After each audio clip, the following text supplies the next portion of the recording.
Hirap ka na makaipon. Paano po ang inyo pong gagawin na pamamaraan para ikaw ay makaipon?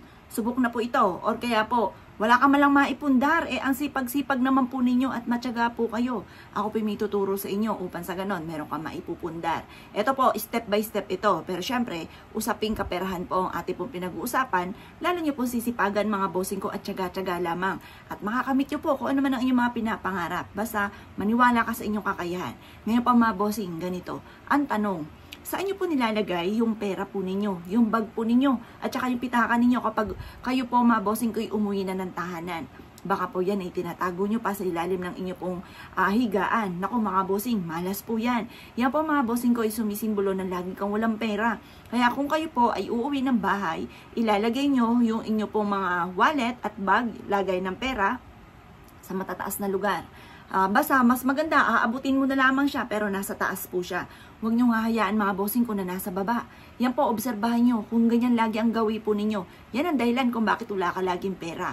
Kaya mas mainam, bago-baguhin po ninyo mga bossing. At yan po ay makakatulong upang sa ganon, mas higit na lumevel up ang swerte ninyo, lalo na sa pera.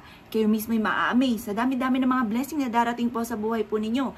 Kaya kung kinaniwala sa ganyan, bago-baguhin nyo po ang inyo pong sistema. At makakatulong po yan upang sa ganon, imbis na lagi kang walang pera, mapapansin po ninyo na mas magiging maginhawa ang buhay, mas nagiging magaan yung daloy ng swerte, at imbis na naubusan ang pera, ay tuloy-tuloy ang pasok ng swerte. Hindi ka kailanman maubusan ng pera. Kayo mismo ay maa-amaze sa dami-dami ng mga blessing na darating po sa inyo. Present po ako dyan, isa ako sa magpapatotoo. At talaga namang napakaraming blessing ang dumarating. Mula nang ako po mga bossing ko, tinataas ko yung mga gamit ko na importante. At ito pa mga bossing, mas mainam mga bossing ko na kayo po ay ang lagayan po ng inyo pong titulo, yung mga para meron kayo maipupundar, ay yung mga yari po mga bossing ko sa kahoy.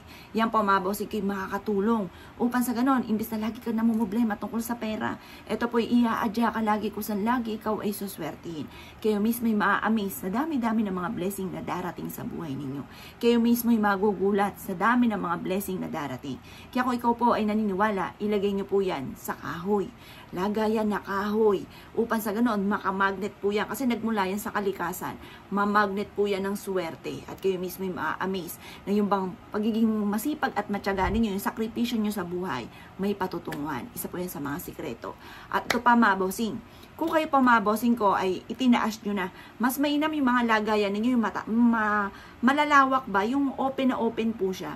Hindi po siya yung parang alikan siya na pahirapan ka, kumbaga pera na pahirapan ka pang magsuot. Isang malaking X po yan mga bossing. Yan po mga bossing ko ay sumisimbolo ng pahirapan para kumita ng pera. Ilagay nyo yan sa isang box, o sa isang kahon, or kaya sa isang kahoy mga bossing ko. Mas maganda kulayan nyo ng kulay brown kasi ang kulay ng brown ay for money. Tapos siya po ay malaki yung pinakalagayan ng pera, parang shoot ka lang ng shoot. Isa po yan sa mga sikreto. Kaya kung ikinaniwala at na-issue po mga bossing ko na magkaroon ng mga ganyan mga pamamaraan, ay pwede kang tumawag sa